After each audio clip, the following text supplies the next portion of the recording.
Well, welcome everyone to this session. I want to introduce Dr. Shaun Vorster, who will take you through the next sort of 45 minutes an hour on biodiversity and tourism. Dr. Shaun is a professor at the University of Stellenbosch Business School and advisory board of World Tourism Forum Lucerne. So over to you, Shaun. Thank you very much, Marla. Thank you for convening this panel, and I think our thanks also to the Saudi Tourism Ministry and the G20 Secretariat for hosting this outstanding event. So when we discuss tourism and biodiversity, we do that in the context of three overriding challenges facing humanity. It's climate change and achieving carbon neutrality by 2050.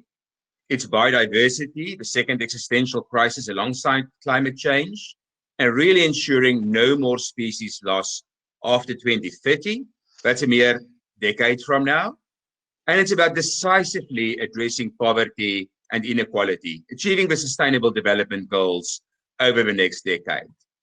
And with us to discuss biodiversity and tourism and this unique symbiotic relationship where tourism has some positives and some negatives on its biodiversity balance sheet, we have this distinguished panel with us today, all good friends, all people that really play a big thought leadership role on this across the world. And I want to welcome the panel. Firstly, Shannon Guihan.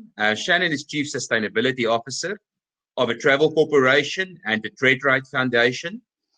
They represent and manage, own some 40 brands in 70 countries and touch the lives of over 2 million travelers every year. And of course, countless communities where they have a positive impact on job creation and also have a footprint.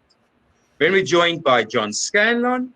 John is former Secretary General of CITES. We negotiated together in UNEP about 2 decades ago. He's a special envoy for African parks and currently also chairman of the UK Illegal Wildlife Trade Challenge Fund. And then finally, Professor Josef Settele, co-chair of the Intergovernmental Platform on Biodiversity and Ecosystem Services Assessment Report that made headlines last year. And I'm going to start with Josef, also professor at the Helmholtz Center for Environmental Research in Germany. Last year when you published the report, it hit global headlines for warning that biodiversity is declining at a faster pace than any point in human history, and that up to 1 million species, plant and animal species, may face extinction, some within decades. So if I can start by asking you, as our chief scientist on the panel, is how serious is this problem, and why should we care? Well, I would say the problem is quite serious, and losing 1/8 of species is surely a kind of high number, because we are having extinctions and these things are gone forever. It's a kind of tipping point for each species which we lose. So really, there are millions of tipping points, if you like, from the perspective of a single species. So it's gone, and it's gone. All the history of evolution will go. And I think for us, well, there are many linkages between humans and nature, so nature's contributions to people, we called it. And some very prominent examples everybody knows of, I think, is things like pollination. It's heavily driven by insects mainly, and without pollinators, it's very hard to have sufficient food. All the fruits we have, the nuts we eat, all these kind of things are dependent on pollination.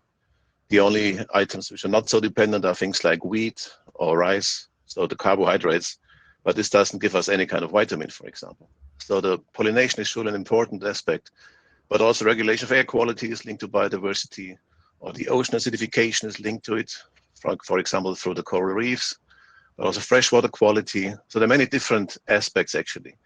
And of course, important in our context, it's also something which has to do with recreation. So this kind of psychological experiences, this kind of being out there in the wild, experiencing nature, is surely an important component for tourism, for example.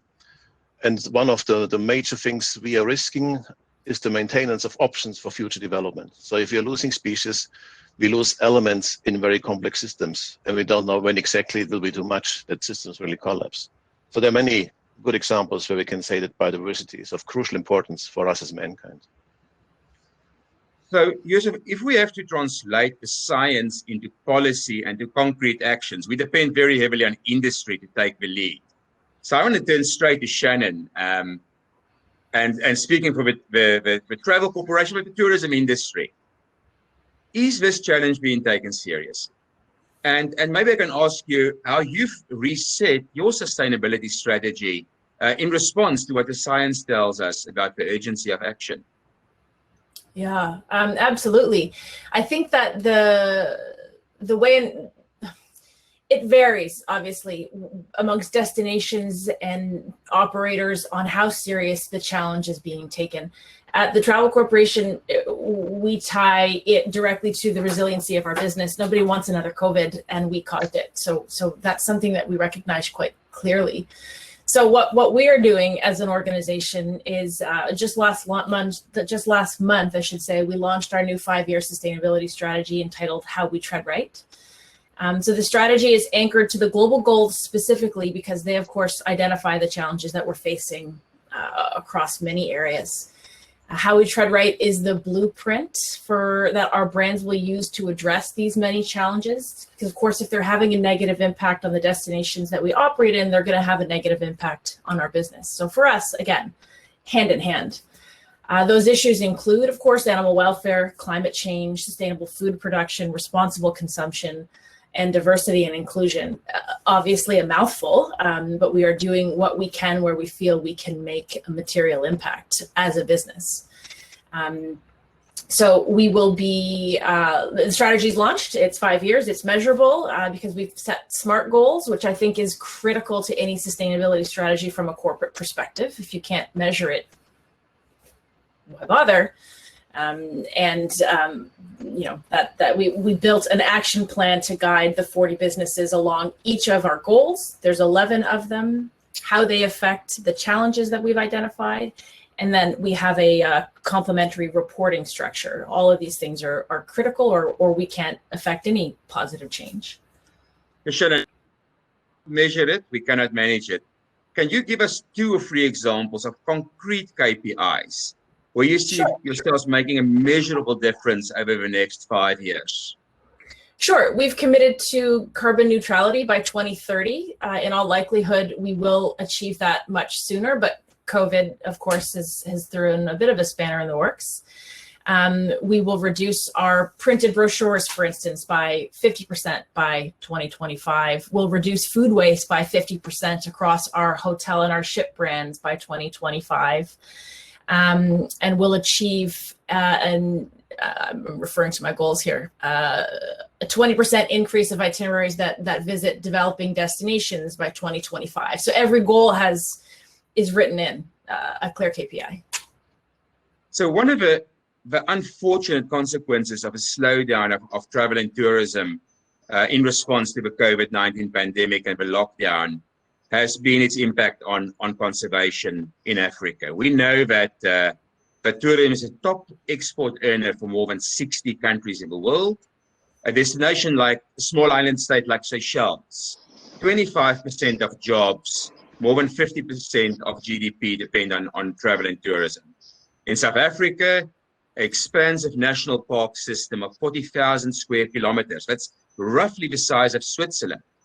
But they only get 20% of their budget from the government, and they depend on travel and tourism with the private sector for 80% of the revenue. So, John, if I can turn to you, what has been the impact of a slowdown on the conservationist state in Africa? And how do we deal with this? Thanks, Shaun, and thanks for the invitation to join this session. I think the starting point is that wildlife conservation has been chronically underfunded globally. And that's in particular in developing countries that have had many other priorities to do with health, education, sanitation. And in the absence of government funding in continents such as Africa, one's had to turn to other sources of revenue. And the source of revenue that has been most successful in generating resources for wildlife conservation has been wildlife-based tourism.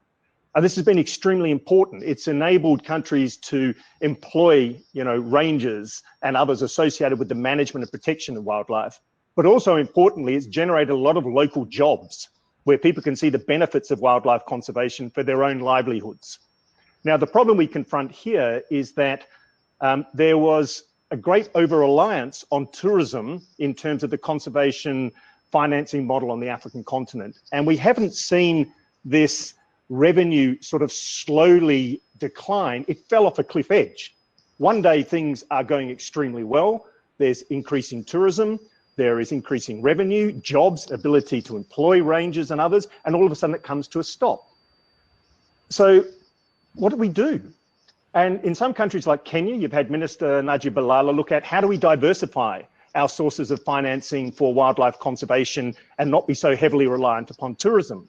This is great work, but that is not going to realize any immediate gains to cover these losses over the next 1, 2, 3 years. So what are we going to do in that next 1, 2, 3 years from now until we start seeing a recovery in tourism?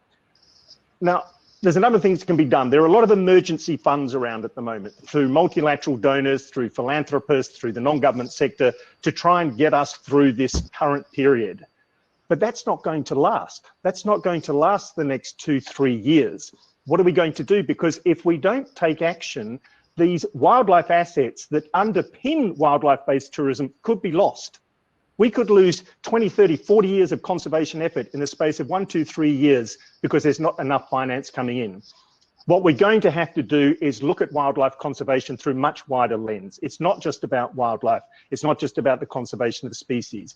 It's about biodiversity. It's about mitigating climate change. It's about regional security. It's about public health. When you protect these wild places, you are stopping wildlife-related pandemics spilling over from wild animals into people as we're experiencing now. And it's how we're going to deliver on the Sustainable Development Goals. So we need to take a much broader approach. We need to tap into national government budgets. We need to tap into the private sector. We need to tap into donors, both multilateral, philanthropic and others. And we have to look at those who are committed travellers, those who are experienced travellers, and while they can't travel at the moment, can still contribute towards the conservation effort. That's what we're going to have to do, because if not, we are at the cusp of losing the very assets that underpin wildlife-based tourism could be lost on our watch in the next few years if we don't stump up through a collective effort with sufficient resources to protect the jobs, protect the livelihoods, that protect these places that in turn protect us. So John, can I just ask you, on the ground, practically, communities are bearing the opportunity cost for protecting the natural assets that tourism sells. Their revenue, their jobs have largely come to a standstill in this pandemic. Do you see a fallback to unsustainable land use, extraction? And what can we realistically do as governments and industry to alleviate the plight of those that don't have safety nets and make sure it doesn't collapse? Yeah, there is some real risk here for us, because local people, when they have an opportunity to derive benefit from wildlife conservation, are the best protectors of that wildlife. But if all of a sudden we find that the livelihoods that have been generated around wildlife conservation evaporate, and wildlife conservation is no longer generating livelihood benefits, generating wealth, what we could see is organized criminal gangs try and take advantage of this. We could see that the ecosystem has become degraded, the ability to sequester carbon, etc., is lost. We could find that the value of this land use option is no longer seen as viable versus other land use options, like converting to agriculture, or simply we may find that they're no longer managed effectively.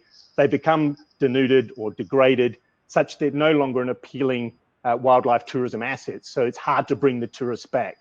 We are at a real cusp there, but we have to recognize the multiple benefits of wildlife conservation. This needs to be invested in across multiple portfolios dealing with health, security, and development, because they are the benefits. We get benefits for our own public health, locally and globally. We get benefits for climate. We get benefits for development and delivering on SDGs through well-managed wild places. So we have to invest, and we have to invest over the next 2, 3 years, while there's going to be a little bit of gap in revenue, while we have a chance to diversify our financial our opportunity to generate finances for protected areas into the future. It's critical this next 1 to 3 years. So we have to see further investment. Local people, the rangers, the managers, they need to be supported over this period of time we're about to enter. So before I turn to you, Shannon, to ask you about how industry is responding to this plight of communities, there's just a question in the chat function, and I really encourage all our viewers to use the chat function to post questions. And I think it's a question to Josef on the physical impact of just having people and new and pristine environments in itself can be an issue for biodiversity, whether it's coral reef tourism or wildlife areas. Do you see this as a zero-sum game, or do you see a win-win where communities, tourists, business, and nature can coexist to the benefit of everyone, Josef? Well, I think depends very much on how it is really done in practice on the ground. So I guess there's a high option for win-win situations. So very much depends on how things are run, how things are done. So the first point is, I guess, mainly a matter of, let's say, the density of tourism, the number of people coming to places. So it's a thing about mass tourism versus high quality things. And that's surely on the high quality side, that's surely more sustainable in terms of pressure you put on the landscape.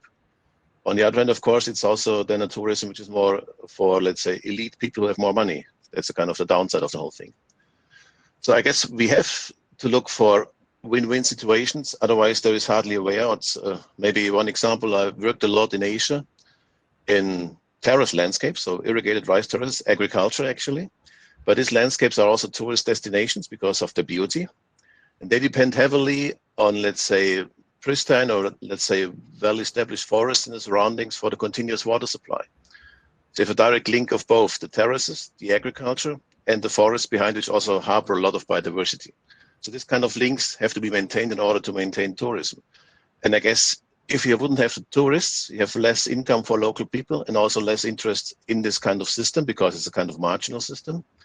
So if it has less tourism, it also might risk the existence of such systems. So in this case, you need actually both. You need the tourists and you also need the kind of local people running the whole thing, and they're both interdependent.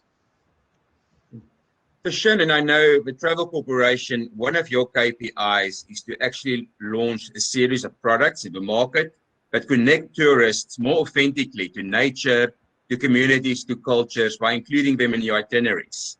Do you want to elaborate on your, call it, new sub-brand of activities? Sure. You know, as John said earlier, and Josef just now as well, you know, this is a clear challenge because, of course, when you look downstream, if you will, when travel and tourism providers, when people aren't moving, it's the communities that suffer the most initially. So, you know, in addition to what you're referring to there, Shaun, Make Travel Matter experiences, I suppose that is a secondary mechanism. We have really two mechanisms through which to support communities in this interim and then long term. So I just want to acknowledge that in the interim, we have the TreadRight Foundation, and we've committed to all of our funding all of our projects in 2020. That's the interim. That's a little bit survivalist over the next, well, I don't want to put months on this period. Let's hope it's over tomorrow. But, you know, long term, what you're referring to is our Make Travel Matter experiences. And, you know, that's really to meet the demand of guests who really want to understand the impact of their travel decisions, as we are seeing more of that in the marketplace. And frankly, we hope for more of it in the marketplace because it puts pressure on the industry at large, both operators and destinations. So you're right. As a part of our strategy, our 5-year strategy, we've introduced Make Travel Matter experiences. And what Make Travel Matter experiences are specific local experiences that have an environmental or social good at the core of their being, at their reason. They're chosen by us for that environmental and social priority and benefit. And Make Travel Matter experiences are measured against a set of criteria that we developed in-house with the help of an external consultant. So it's a proprietary program. And we developed these criteria against the tactics that have been developed by the UN for the global goals. And it's been endorsed by the UN WTO, which we're thrilled to see. And it's been a really interesting shift in our organization because you have product development teams, operations teams, and sales teams becoming really well-versed in the SDGs. And it's been really motivating. They're genuinely committed to reaching this goal of 500 travel experiences, of 50% of our travel experiences by 2025 being Make Travel Matter experiences. And the tool that we've provided to enable them to do this easily is that off the back of our criteria, we built an online e-assessment, which also acts as our reporting tool. And our product and ops teams are able to go in, they're able to utilize the tool to identify these experiences, which ensure then that we can measure it and that the experiences maintain integrity. And we also regularly meet with our product and operations teams now to discuss Make Travel Matter experiences. And it's no small thing. It really represents a shift in thinking, a shift in the way in which we're developing or identifying, I should say, experiences at the community level. It's exciting. But John, there's another question. Thank you, Shannon. John, there's another question in the chat function, which I also know goes to one of the projects that's very dear to your heart, the mountain gorillas in Rwanda, who are at the point of extinction. And it's one of those great success stories and turnaround stories on the African continent. Do you want to say something about how travel and tourism contributed and still contributes to looking at that species specifically? Yeah, thanks very much, Shaun, and thanks for the question. I had the great privilege of visiting volcanoes in Rwanda for myself, and it's a wonderful example of this interrelationship you've been talking about between wildlife-based tourism and wildlife and getting the balance right. I was struck by an interview you did with Brett Tolman recently, and he said, we've been aware of for some time of the environmental impact of over-tourism or too much tourism. Through the COVID-19 pandemic, we're now realizing the impact on the environment of too little tourism. We don't want too much and we don't want too little. We want to get the balance right. And I think what they've done in Rwanda and volcanoes with the mountain gorilla is a great example of getting the balance right. And that is ensuring you're protecting the habitat, you're controlling the numbers of people coming in, you're charging them a fee that is representative of the opportunity that they have, and that fee is going back into local initiatives and into the global economy. And we see a lot of local employment being generated. We also see the government investing for itself. So we've got a nice blend of financing here. We have the government investing directly in volcanoes. We see certain philanthropy coming in, but we also see the private sector coming in. So we see the convergence of financing in this place, a recognition you can't have too much or too little tourism, get the balance right. And there has to be a lot of local benefit deriving from this. Now, the proof of the pudding is in the eating. We've seen the significant increase in the number of animals, mountain gorillas there. We've seen fantastic employment and great local support and national support for this initiative. So a great one to use as an example. What we need to do, though, is that tourism will have dropped off as other tourism has. So we need to maintain the presence there, maintain the support for the habitat, for the animals, for the locals, so that when we come out of this in 1, 2, 3 years' time and tourism picks up, we haven't lost the very asset that generates that local and national wealth. So it's this interim period where we're quite vulnerable, and that's where we need government, multilateral donors, philanthropic donors, the private sector, and those individuals who have a love of wildlife to all contribute towards maintaining these assets so that they can be there for many generations to come. Now, Josef, I would like to, in the context of that response by both Shannon and John, want to ask you about this massive stimulus funding in response to the COVID pandemic. One of the strengths of our IPBES report was it did not only identify the urgency of action, but also options to take action. And in a recent report, the World Economic Forum actually quantified this. They said if we invest in ecotourism, we can create an additional annual revenue of $290 billion by 2030.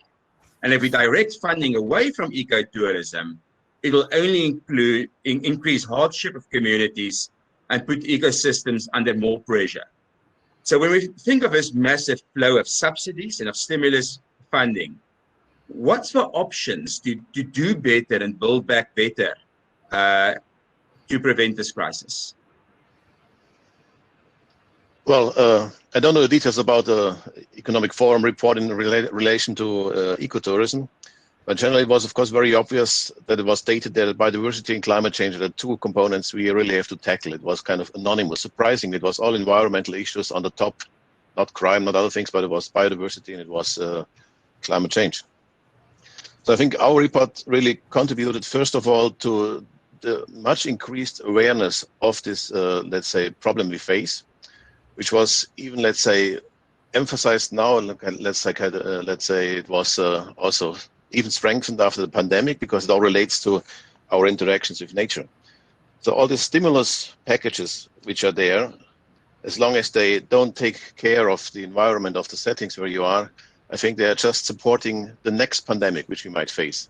So I guess putting this into kind of, let's say, sustainable use of our environment and also the sustainable use of wildlife, if you want, and avoiding the destruction of ecosystems helps us to have this diversity which we need in order to prevent or to reduce the probability of these viruses to spill over to humans. So I guess investing into things like ecotourism, things like the conservation of nature, combined with a social narrative, which we all have to really adopt, changing our value system to some extent, this is the combination we need to go for, and otherwise we're just running into the next pandemic. So I guess that's one of the main essences in this context I would draw from our report in the context of the last year of development.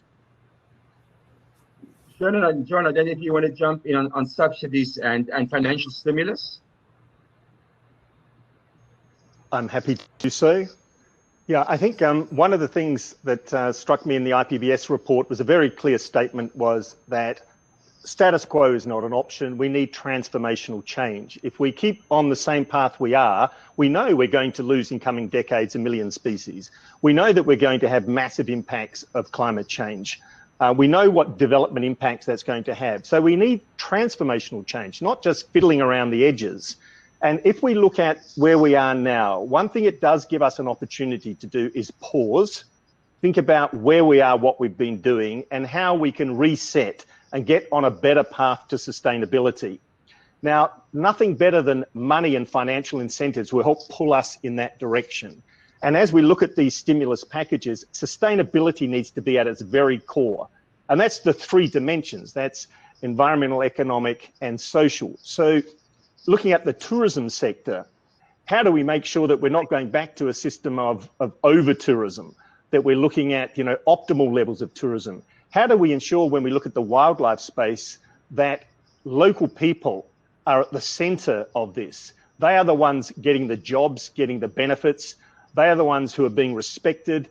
Their place, their culture is being respected. How do we move from a passive visitor to a more active, engaged person looking for an experience who has a lifelong connection to a place? So there's a lot of things that we need to do here. How do we make sure as we reset, we're on the path to carbon neutrality? How do we make sure when we reset, it's going to be, nature positive, that the tourism sector is not drawing down on this asset? And if it is drawing down on the asset, we're in the wrong space. How is it actually contributing towards the enhancement and rehabilitation of the natural assets in the way that Shannon's been expressing so well? How do we address all these issues that Josef was just talking about, recognizing that protecting wildlife in wild places is actually protecting the global community from potential spillover viruses into the future, pandemics that could be even worse than the one we're experiencing at the moment. So really, this financial package, if it's done the right way, could pull us in the direction of sustainability in terms of biodiversity, in terms of climate, in terms of local benefits, in terms of how we deal with pollution and the overall footprint. But if it's just going to be invested in the same way it was pre-pandemic, it's pulling us in the wrong direction. So we're at a critical point here. It could be fantastic that we come out of this in a direction that's to the advantage of local people and the global community, or if it's done wrong, we're going to end up in the same space. More pandemics, climate change, biodiversity loss. I think a key point is we're taking some big financial decisions now, and it will shape society and our relationship with nature for decades to come. And it's important that we apply the right frameworks. Shannon, the traveler stands central to this. And there's 2 million travelers a year that follow your itineraries. And I saw a question in the chat function. How do we educate the traveler? And how do we communicate with the traveler to make this tangible and real? Yeah.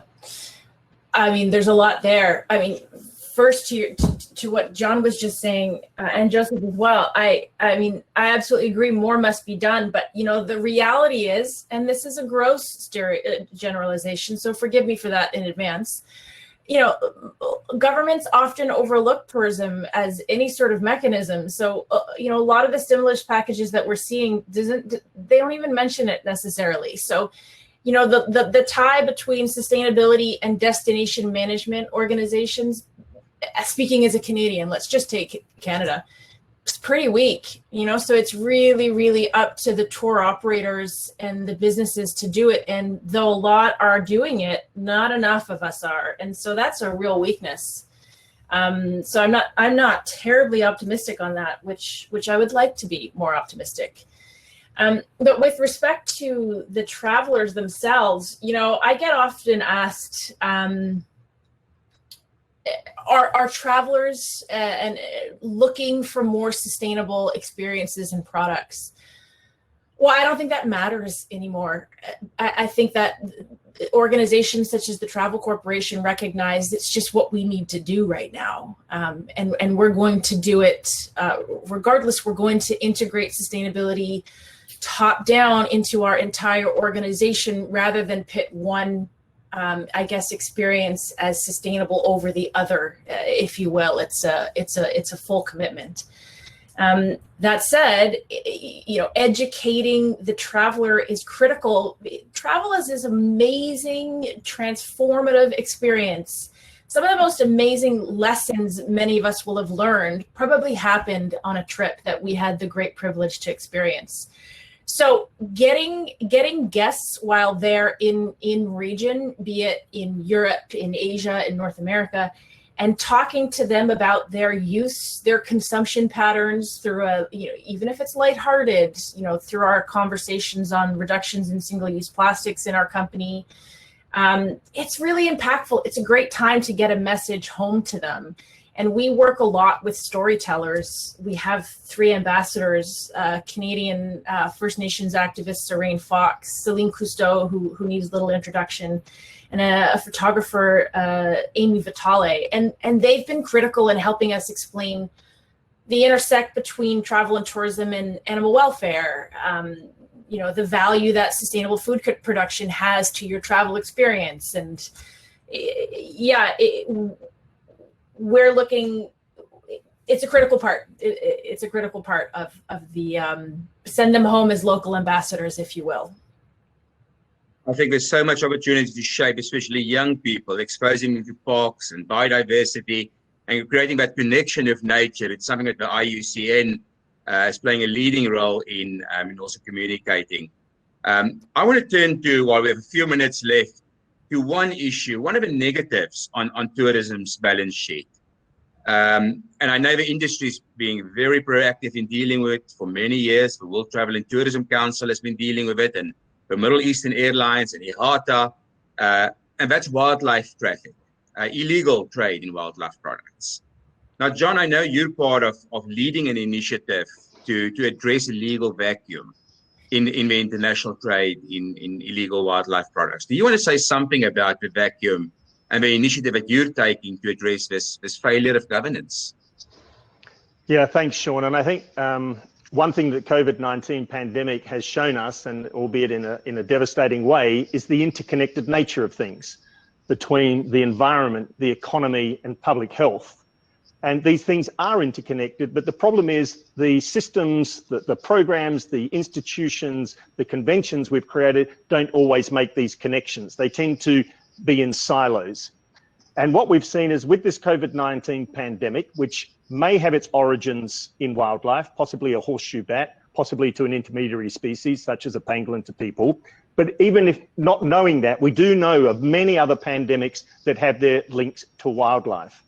Now, when you look at the international system, the framework of laws we've set up, they are unable to deal with future wildlife-related pandemics. We have significant gaps in the system that leave us not only exposed, but potentially they are going to be a part of leading us to the next pandemic. And if you look at wildlife trade laws, they go back 50 years. When they were developed, They only looked at the conservation aspects of wildlife trade, didn't take any account of the issue of public health or animal health. We've had multiple pandemics now. We have the COVID-19 pandemic. We have all the science about the risk associated with trading certain wild animals. Yet the international regime we've put in place pays no regard to it. It's legally blind to the issue of public or animal health implications of that trade. That needs to change. The wildlife trade regime needs to change, take a One Health approach and build conservation, public health and animal health all into one place at one time. So you look at all of the issues associated with that. The other issue is the issue of illicit wildlife trafficking. For too long, we've just looked at 36,000 species listed under a convention known as CITES. And that illicit trafficking in those species is serious and it needs to be addressed. But the World Bank, amongst many others, has said, if you look beyond just those species in illicit trade, which some are valued at about 20 billion, they say you're looking at 200 billion. When you add all the timber and fish that is in illicit trade, as well as those species that fall under CITES, we're talking about a massive volume of illicit trafficking in wildlife. They put a value on it on between 1 and 2 trillion a year if you look at the implications for ecosystems and how this illicit trafficking impacts ecosystems, their ability to sequester carbon, to provide fresh water, et cetera, et cetera. So we're talking about a massive problem with illicit trafficking in wildlife, which is fueled by corruption.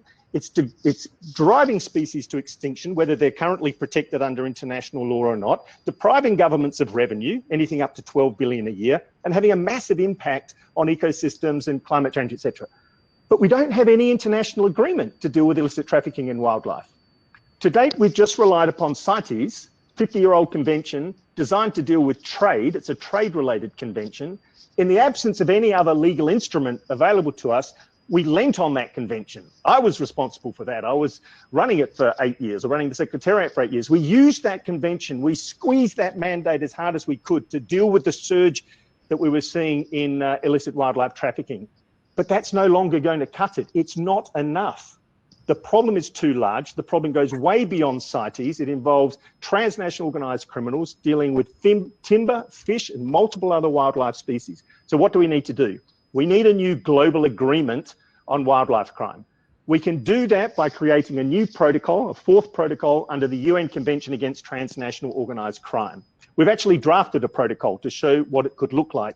So we embed dealing with illicit wildlife trafficking into the criminal justice system and take it out of the trade system. It's not a trade issue, it's a crime issue, and we need to treat it that way.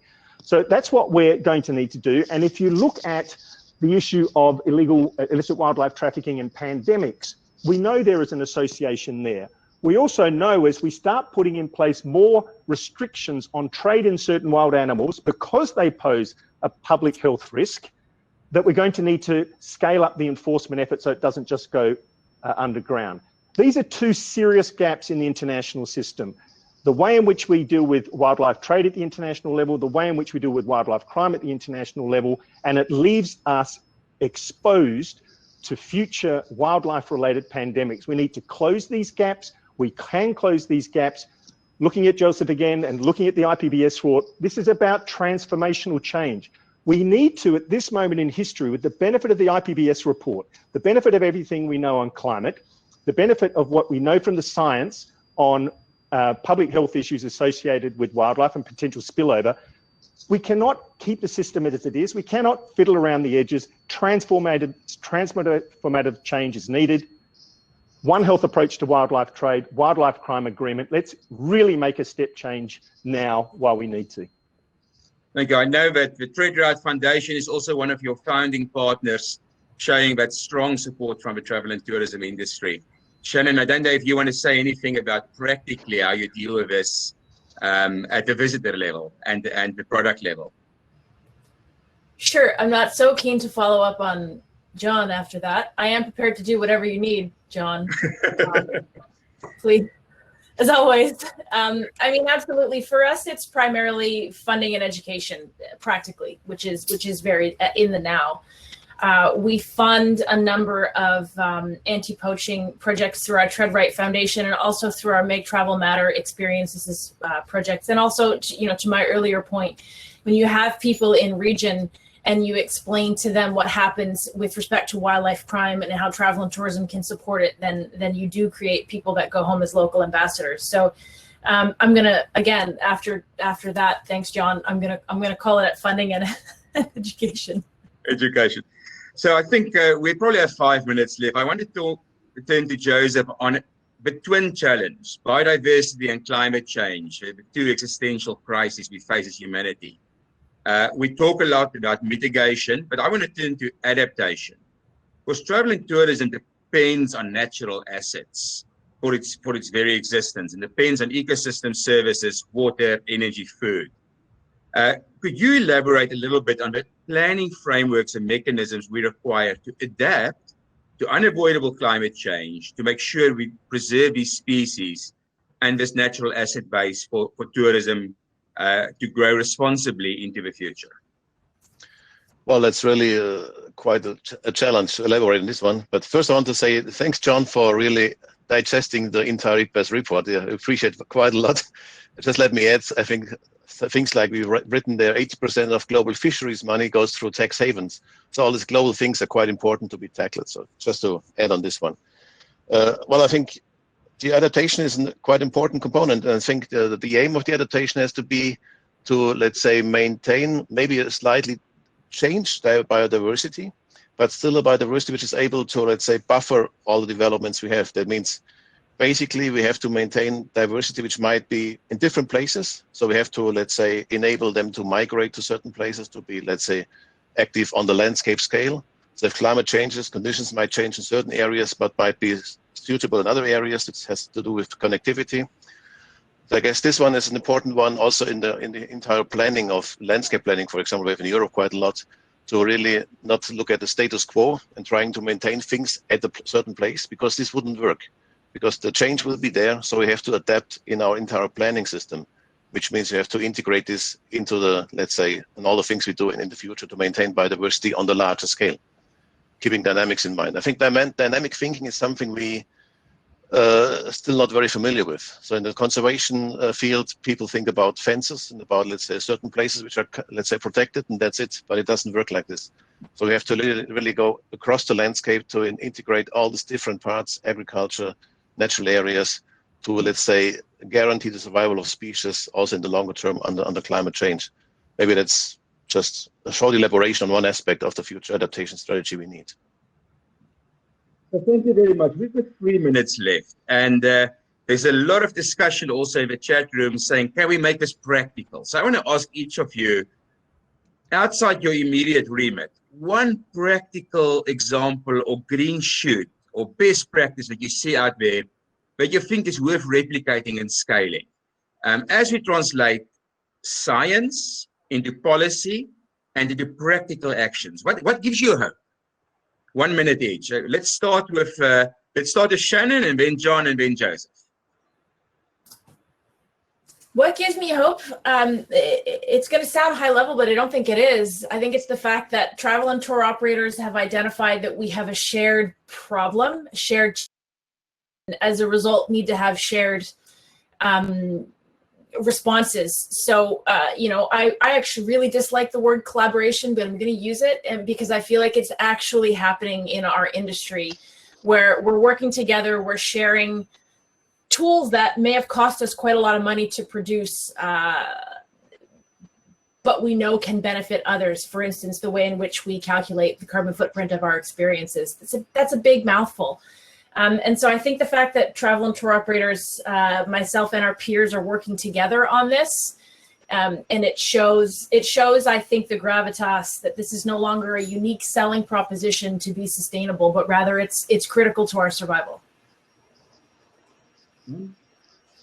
Thanks, Shaun. Firstly, I'm inspired by what IPBES has done, the way in which it has raised the profile of these issues like no one else before, and I'm inspired by the Travel Corporation and TreadRight Foundation for what they're doing in this industry sector, which is they're walking the talk. So they're very inspirational. What I've seen of late that is really getting me quite excited is we're moving away from some of the conversation around biodiversity and climate, etc. We're starting to see the financing start to merge. We're starting to see a recognition that investing in nature is the way in which you're also going to address climate change, whether it be mitigation, adaptation, or building resilience. And also we see this public health dimension. I think that public health dimension may have pushed us a little over the edge in terms of a recognition of our interrelationship with nature. So I look to the money, and I am starting to see a recognition that one has to invest much more in nature for biodiversity, climate, development, security, and public health. One fund, if you want something practical, the German government is launching the Legacy Landscapes Fund. This is a fund about providing core financing to protected areas in perpetuity.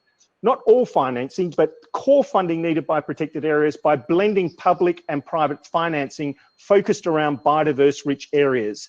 That's a good shift. You know, a recognition that we have to get out of this 1, 2, 3 year cycle of funding, look at long-term financing over biodiverse rich places, blending finance from many different sectors. So there are some positive signs there. Josef. Okay, so the German example was mentioned already. Thank you, John. I'm from Germany. Well, I would say one important experience I made, especially after we defended our global assessment summary for policymakers, is the pace in which the whole thing was taken up, the whole messages. It was surprising to have the acceptance of a critical view on GDPs, for example, as a very simplified indicator, which doesn't really sustain our future. And I found interesting that we have lots of movements also in the private sector, like Biodiversity and Good Company, as in Germany, for example, where look at the whole supply chain of products in relation to biodiversity. So that's really happening, and it's in the private sector which drives this one, which makes me quite optimistic that there is more, let's say, to be achieved, especially in this interaction. But before, I always thought it's very hard for me as a scientist to get close to, let's say, industry or private sector. But sometimes it's even the opposite. So we had one meeting with our, how you call it, Steinmeier, our president in Germany, not the chancellor, but the president, together with a representative of the private industry. And she was much more, let's say, enthusiastic and convinced about the need to preserve biodiversity than I could ever bring it across. So I felt a bit, let's say, overtaken on the right-hand side, at least in continental Europe. The right-hand side is the wrong one. So I felt overtaken by this thing, and it's really convincing me there is also some future, which doesn't make me completely pessimistic. Actually, I'm rather optimistic, to be honest.